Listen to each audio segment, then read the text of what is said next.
I've been on a low, I've been taking my time. I feel like I'm out of my mind. It feel like my life ain't mine. I've been on the low, I've been taking my time. I feel like I'm out of my mind. Hey everyone, welcome back to Project Mayday. These are your hosts G and Bree, and today we have Mr. Ariel Walker. He is a LAPD police officer, first year done. Congrats, buddy. That probation was probably really tough. And also being in 2020, it was tough.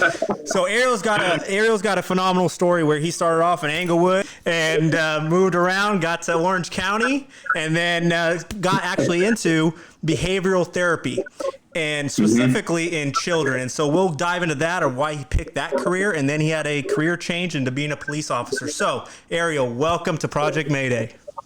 Hello. Thanks for having me. Let's do this. Happy, excited. Hi. Okay, Ariel, so how did you pick law enforcement coming from working with mentally disabled children? So I was with mentally disabled children for about, probably like 10 years. But my dad was actually a sheriff of Los Angeles for LA County for 30 years. And so it was kind of always like a bug in my head. I knew I wanted to do it, just didn't know when I wanted to do it, because in the line of work that I did come from, working with kids, like, it's not even about the money, to be honest. In that kind of career, it's love. You want to help them. It comes from that. And there's never a dull moment. And so, but I think when I came over, it was like, okay, I think I want more. Like, I want to, be able to do more. Like, I've worked in the special needs, 10 years plus. I gave them my time, part of my life. And now I want to do more, as far as, dealing with, other kids. Maybe they don't have those, have that kind of help. So just trying to use my abilities that I have and what I've learned from the mental health department out in the field. Because from what I was told, they have a lot of, we deal with a lot of mental illness now. Yeah. And so not a lot of times you have people on the street that you come across, and they may, they may be on drugs, but a lot of them try to self-medicate with drugs due to those, mental illness. So I feel like I want to, absolutely use my talent. So let's back up real quick on, growing up and you having a father who was in law enforcement and whatnot. So let's talk about that perspective a little bit. Growing up in Englewood, talk about your dad being a first responder and how that dynamic worked.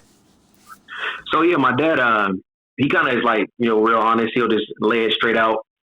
He would tell me how it is. Obviously, my dad was born in 1958 in Los Angeles, and so when he became a cop, it was during the Rodney King times. So he was, he was there for that, and so he would let me know, just like.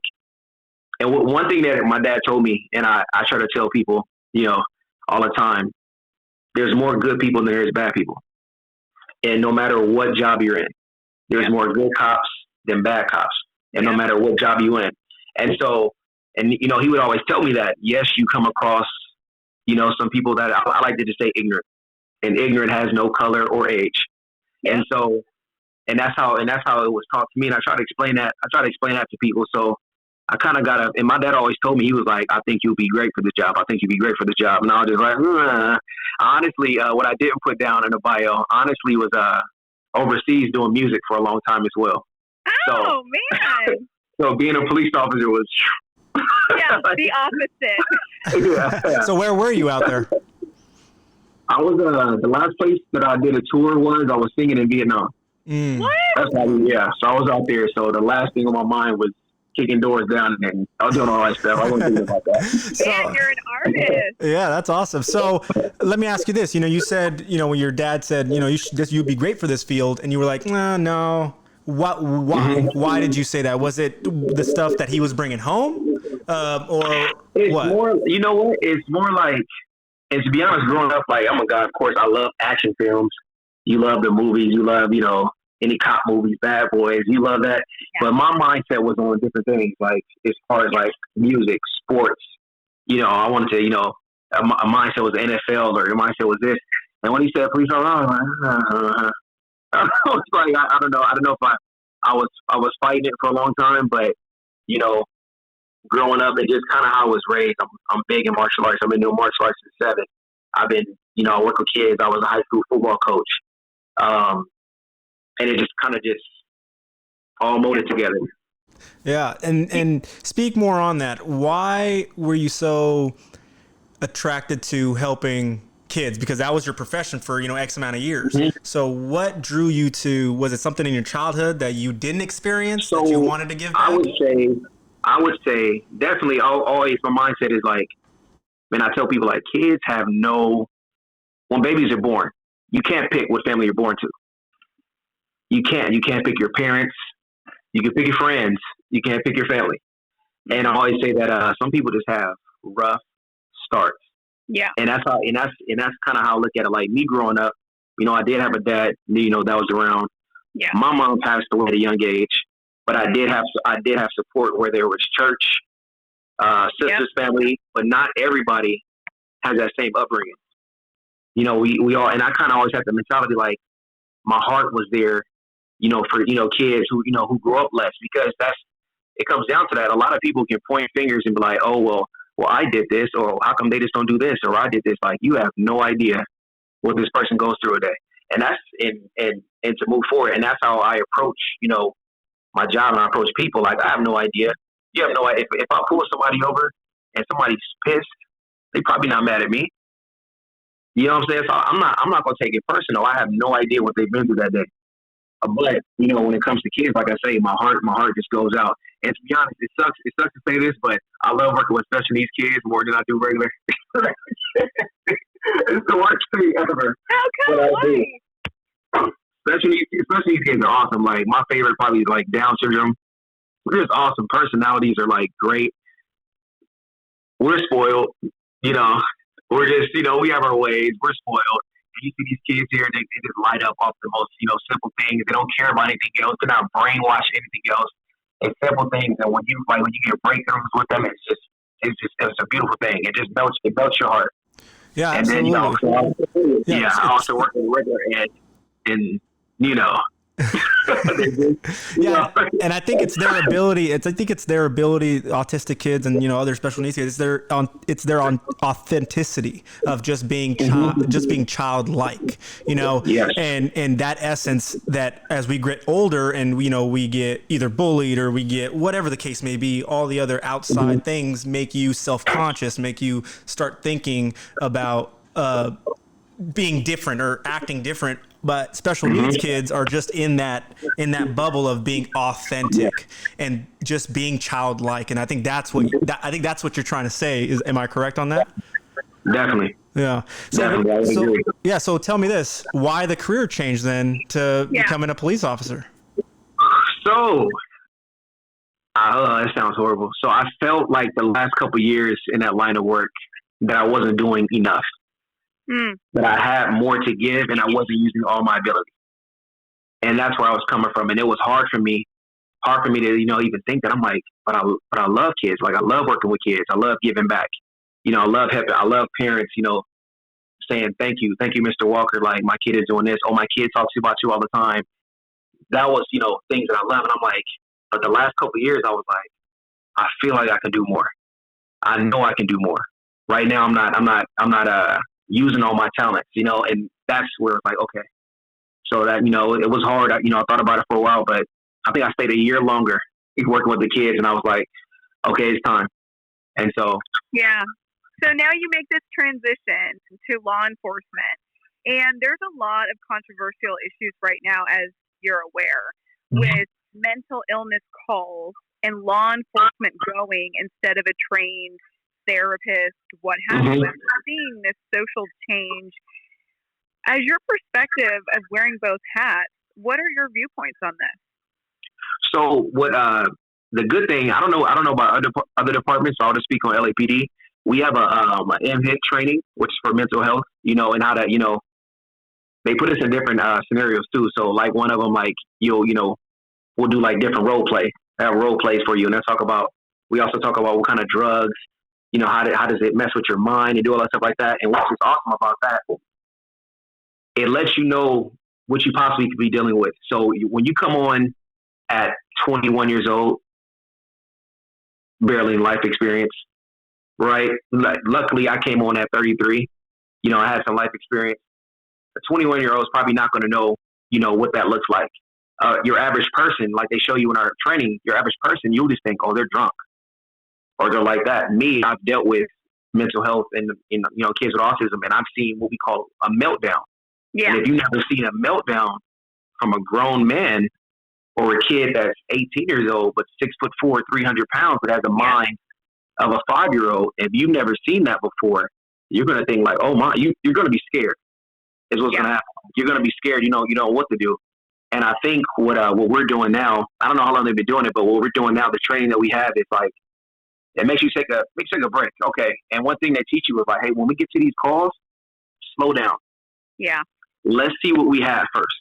No, let's not jump on it. Let's see what we have first, because you don't know what you're dealing with. And sometimes, like I said, some people self-medicate. We have a lot of transients in Los Angeles, and some of them live on the street, and some of them self-medicate. Like I said, it's just how you approach the situation. And so I think it's awesome that we have classes now. I think for a while now, but we have classes that they kind of like, okay, here's what we have. Here's what we have. Because probably not a lot of officers, I don't think a lot of officers, rare. I come from 10 years. Yep. Coming to not everybody's in that field before. And so, and even on my part, I try to train, like I try to tell my friends, hey, the stuff that I know, oh, this is that, oh, he suffers from this. And then you kind of have a like, oh, okay. Not everybody's drunk and on drugs. Yep. There's a lot of people walking around with mental illness. This really is jogging one of my calls I went on, but it goes back to what we're talking about, where we went on a call, and this is a larger guy in his early 20s, and he was swimming naked, or he was swimming with his clothes on, and he is really combative and yelling at everyone, and somehow we get his dad's phone number, and the first thing the dad says is he's autistic, and it changed the call immediately. But if we didn't have that phone call, because he wasn't wearing a medical bracelet, he's hypothermic now, we don't know if he's on something, because if you're in your early 20s, you shouldn't be acting this way. Just like you said, where you assume drug usage, you assume based on your past experience as a first responder, because we have not been trained as a behavioral specialist like you have, right? With your experience.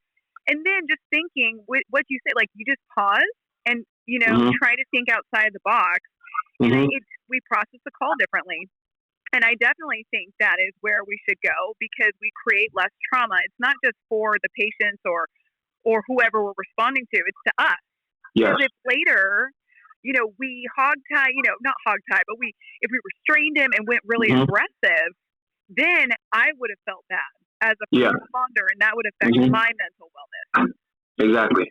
Yeah. Exactly. So, Ariel, speak to, you have all this training, prior to becoming a police officer, and it's helping you, day to day, because you go on all these calls. However, talk about, you said LAPD now has a training, or they've had it for some time. However, that wasn't always the case with LAPD, right? The history, Rodney King and the Watts riots and all that kind of stuff. And you're coming into a new era, or hopefully a new era for LAPD. Are there still times where you see those cops that are still in the old mindset? And how do you deal with that? You know what? To be honest with you, you see a lot of cops that I see that are like, okay, let's see what we have first. Because one, you don't want to get in trouble.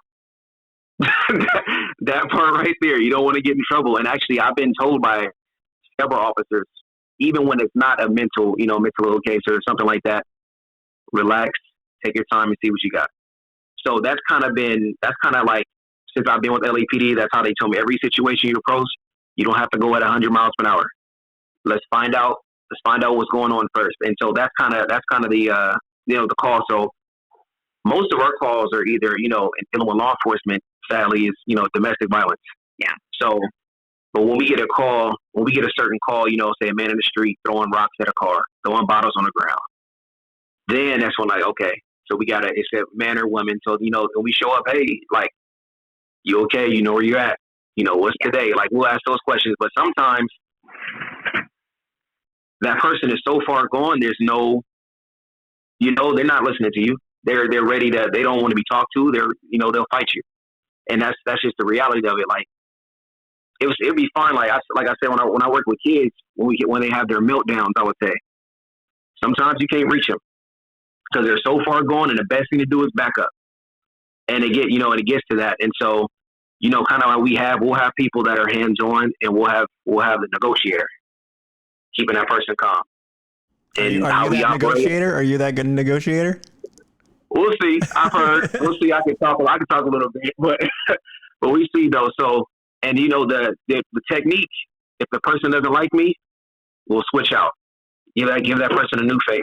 But at times, so the technique is there. We know what to do. But sometimes, men or women, if they're so far gone or they're on a certain drug and they're so far gone, our main goal is to keep them safe and keep the public safe as well. Gotcha. And thank you for that insight, because right now in this day and age, the public doesn't know the things that you're sharing with us. So what is your take on 2020? And, absolutely, it's happened in the past. And now that there's cameras everywhere, there's phones, people have phones, it's getting caught more frequently now. So I'm not negating that it never happened before. Absolutely. But now we're in the day and age that everything's recorded. So speak to a little bit about what's your stance on everything that's going on. Black Lives Matter. You have your foot in both puddles, so to speak. Being a police officer and being African American. So speak to that a little bit. So I'll start off with this. I'll gladly speak on this. So I'll start off with this. So when I had my ride along with Los Angeles, before I came on, I had a ride along, 2 ride alongs, and the officer told me, which is very, very smart. He was, he kind of let me know, which makes a lot of sense. And I try to, tell this to people who are not in the line of work. Good cops do not like bad cops, and that's just how it is, because it also puts a target on the good cops' back. And so he said, we don't want them around either. The problem is, and what I tell everybody, like, when you're a cop, doesn't matter what country you're a cop in, no matter what state you're a cop in, cops get looked at as all and as one. Yeah. We get put under one umbrella. Oh, you're a cop. Oh, you're a cop. And I'll look at people, I look at the news, I'm like, oh, no, that's not LAPD. LAPD and everybody else, we have a way we operate. We have a way we show up. LAPD was 2 to a car. You might see some officers 1 to a car. So our tactics may be way different than other departments. So I tell people that, and because my friends, they always call me and ask, oh, what about this and what about that? And so I gotta, I have to explain it to them. Like, I saw this. What do you think about this shooting? What do you think about that? Yeah. And so, and I explain it to them to the best of my ability what I know. And with this whole year going on, being a black person, I say I know both sides of it. Yeah. I just became a cop. I know I've had my run-ins. I've had my run-ins with a-hole cops, and I've had my run-ins with great cops. Mm-hmm. What does that mean? There's good people and there's bad people, no matter what line of work. So what I tell people is, when the media and the news gets a hold of, let's say a shooting or a stabbing or something like that, I tell people all the time, I was like, you guys watch that like they were there the whole time. Like, the news gets the highlights. They don't know why the police officer showed up, what that person did prior, what cases that person has. They have no idea. And I was like, so I think the relationship, if you have a question, just ask. Come have a conversation. I don't know why you guys do this or why do you do that. Well, come have a conversation. A simple way of thinking of it is, because some people have problems with officers. They're like, oh, why do you guys have all these guns out? It's only one person. So I tell people this. If I get a call, let's say it's like a stolen vehicle. The car, I run a plate, the guy's a stolen vehicle. Possibly stolen vehicle, probably has weapons on him. If I come in hot on a stolen vehicle and it's not what it seems, I can cool down. Yeah. If I come in cold and then trying to turn it up, it's too late. Yeah. You get other officers there so everything doesn't escalate. You see what I'm saying? And so a lot of people don't understand that. It was like, they think, oh, cops are overdoing it. Cops are this. Now, I can only speak for LAPD, but you have cops In other states, I don't know. Everybody has a different experience with cops. Down south, there are other places. People are different. I don't know people. I don't know how they operate, so I can only speak what I know about. But I tell people, and even either officers too. Officers, I know they got upset because George Floyd situation. Yeah. When that happened, Minnesota, correct? Yeah. So that happened in Minnesota, but you saw a march in Los Angeles. So in LA's been kind of, for a while, LA's pretty advanced to what they don't do anymore, tactics wise. But you had a situation happen in Minnesota, but people marched in LA. So you had probably like a lot of officers like question mark, because a lot of officers that I work with, they're like, we don't agree with that guy, what that cop did. Why are they marching here? And so some people took probably like offense to it, I would say. And I would tell them, man, it's the history. Yeah. It doesn't matter. It's the badge. It's the badge that we put on. It's the history. And because a lot of cops, well, I'm not like that. Like, good. I'm happy. Yep. But there's a lot there are. And that's and what like people you like. said, with your experience as a Black man prior to law enforcement, you've had your own good and bad experiences. So this was a slow simmer. Yes. So then the nation uproared. And so I tell people, like, because I have Black friends who never had a bad encounter with a police officer. So I would say good, because there's more good than bad. But you can't count that. You can't say that for everybody. Yeah. So I have friends that my buddy, his daughter, she's like 9, terrified of the police, because when her dad was pulled over, he didn't have such a good encounter. Yeah. And so people don't know what kind of relationship it was. Like if you have parents that are born, back in the day, during those Rodney King times, all that stuff like that, and possibly these parents, told their kids growing up, how police officers are, through their views, then you might have a kid that don't care for cops as well. Yeah. It's just it all depends on interaction, and it takes one officer at a time to change somebody's mind. We're not gonna be able to, like, everybody's like, oh, they're like, it's not. It's gonna happen one person at a time. Yeah, absolutely. And you understanding crisis and diffusing, because you did that with pediatrics for so long. What do you think about the community building trust again? Because we all know law enforcement, it's a very stressful job right now. And like you said, you really don't know what to expect, and you don't know who you're pulling over. So how do you think we should diffuse as a community, specifically like LAPD, because that's your perspective and experience? What would be some tactics to build community trust? So even what we do now, we do a lot of community outreach programs, like a lot community-based policing. And so food drives, all things. There's a lot of officers. There's a lot of people who do love police and still love police, who understand. But it's just going to have to take people just talking. Let's have a conversation. Let's have meetings. Find out why we operate the way we do.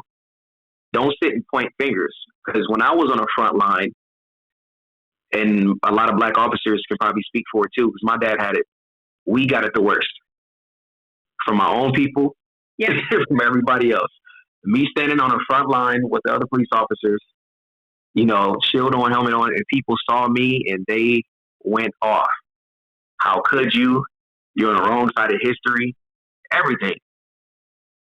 And my buddies were like, hey, man, are you okay? Like, are you okay? My partners asked me, hey, are you okay? Because they would go off on me. And I would tell them, I said, they have no idea who I am. Yeah. They're speaking from a place of pain. And at the end of the day, I can do more on the inside than you can yelling at me.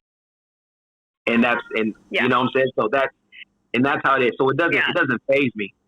So just, but that's 2020. Absolutely. So here, what about this, Ariel? I want to kind of put some things to bed with your episode, as far as the rhetoric that's out there, and the rhetoric that's out there, and people asking you questions. You said people come up to ask you questions and whatnot, and you have a response. So what other questions have you been asked that you can kind of put to bed? As far as like stigma or whatever the case may be. So a lot of people say, there's one, I think you mentioned the power control, like people, they feel, they try to abuse their power. And so I tell people, I said, somebody abusing their power, that's not a police officer issue. That's a human being problem. no matter what job you're in. That's a human being trait. That's right. It's, you know what I'm saying? Like people like, you're a police officer. I'm like, no, I'm a human being, but my job, I'm a police officer. But that's a human being problem. Like, if you don't know how to approach people and talk to people, and you know that's been done before this. But some people, and it's a maturity thing. You know, some people, you know, they'll put in a badge, and you know, they feel like, you know, and that's a human being problem. And I'm glad, because you know, LAPD and stuff like that, like people are not, you know, getting away with, you know, acting like that. As you can see, we actually wear body cams. Have been wearing body cams for a while now. So, you know, it protects both sides. I can't make up a story. They can't make up a story. So now it protects both sides. So I'll get that.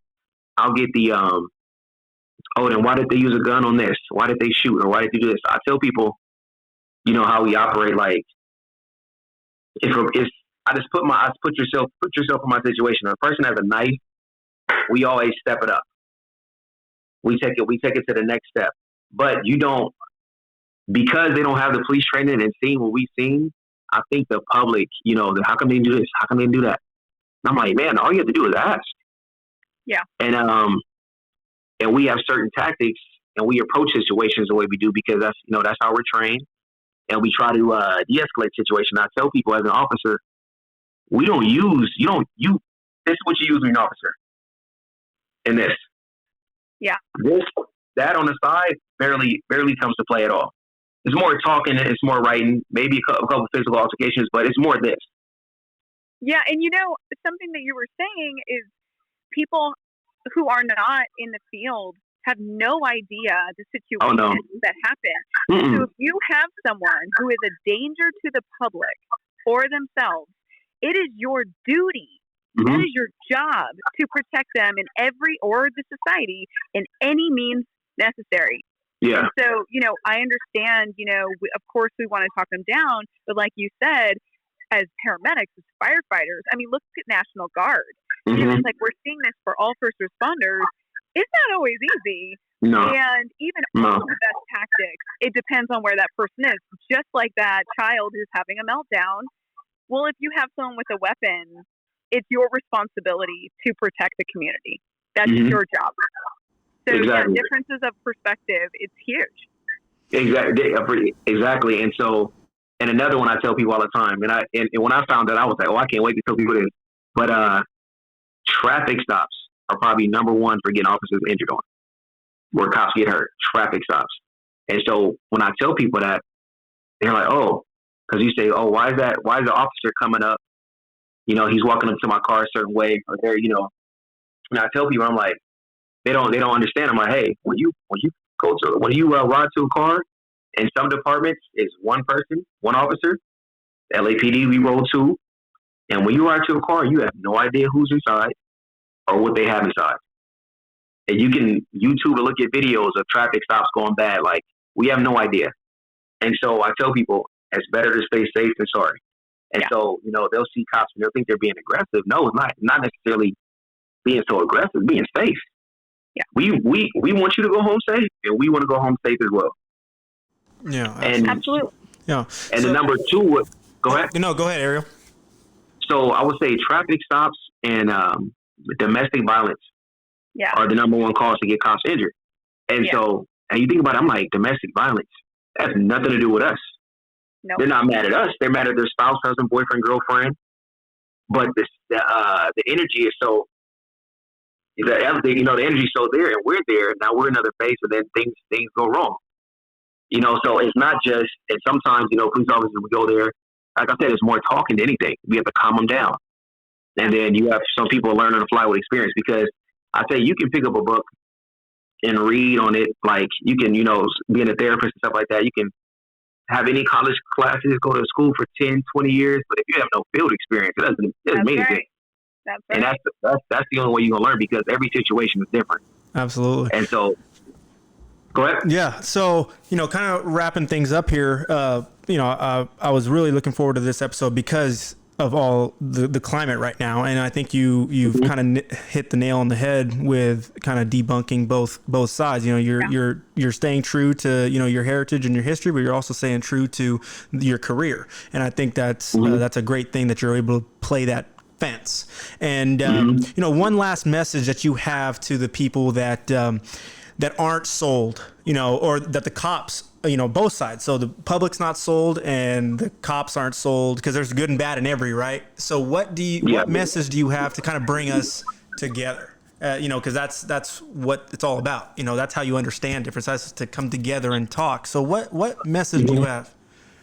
All right, so I'll say this, and this is I'll touch on the BLM as well. You know, when it comes to this question, so I tell people all the time, because, you know, a lot of people say, "Oh, black people, slavery's over. Racism isn't here anymore. Oh, that was so long ago. Oh, blah blah blah. Oh, blah blah blah. Oh, your people aren't treated like that. You guys had a black president. Oh, blah blah. You know." And I tell people it's funny.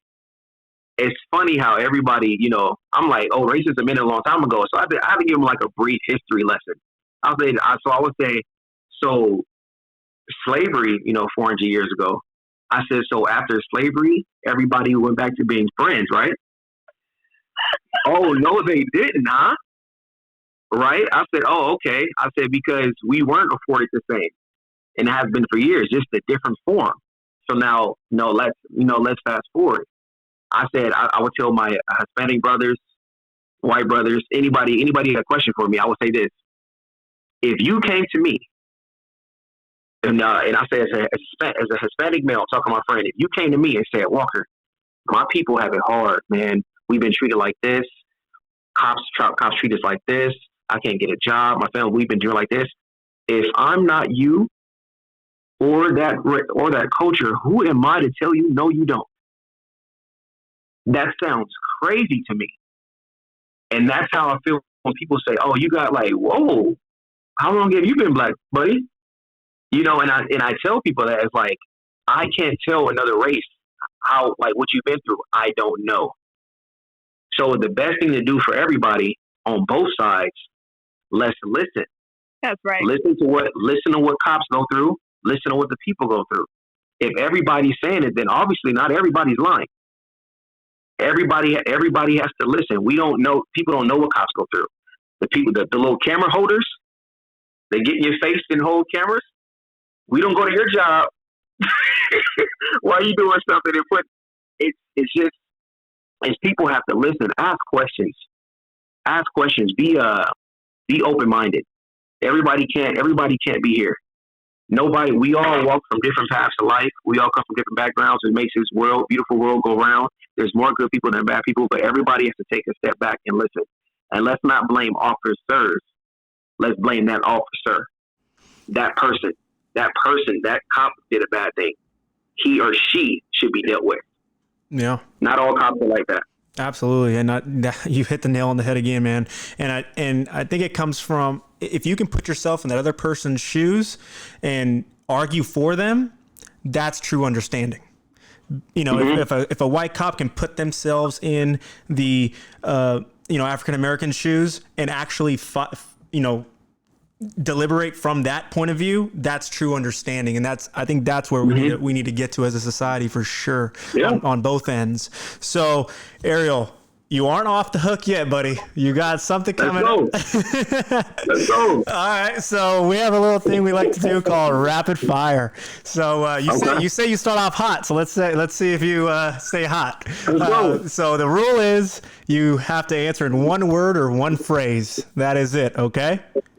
Okay. All right. And then there's some fun ones. There's some serious ones. So Bree will take over. But yeah, go ahead, Bree. All right.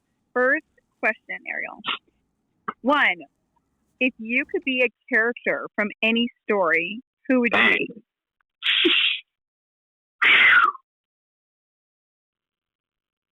Edmond Dantes, Count of Monte Cristo. Okay.